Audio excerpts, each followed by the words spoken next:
আমি আজকে কুষ্টিয়ার মালিশ রান্না করব। তা ওইটার জন্য আমি আলু, বেগুন, পাতাকপি আর কলা সিদ্ধ করে নিয়ে এই যে হলুদ দিয়ে লবণ দিয়ে ঘেটে নিছি।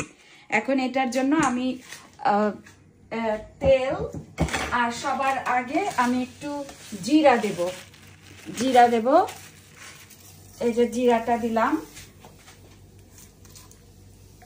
শুকনা মরিচ, তেজপাতা, কাঁচামরিচ, কাঁচা পেঁয়াজ আর রসুন। এটা যখন একটু কালো কালো হয়ে যাবে তখন আমি আমার সব মশলাগুলো দিয়ে দেব। দিয়ে এখন এটা একটু ভাজা যখন হবে, লাল লাল হয়ে যাবে, তখন আমি লাল হয়ে গেলে পরে আমি অন্য ওই মালিশটা ঢেলে দিব।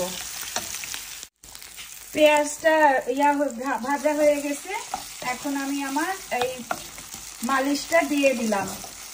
তারপরে এখন এটাকে আমি কিছুক্ষণ ঘাটিয়ে আমি নামিয়ে ফেলবো। কুষ্টিয়ার মালিশটা রেডি হয়ে গেছে, এখন আমি নামিয়ে ফেলবো।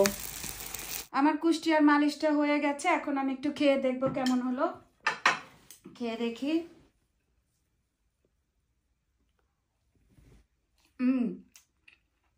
So good,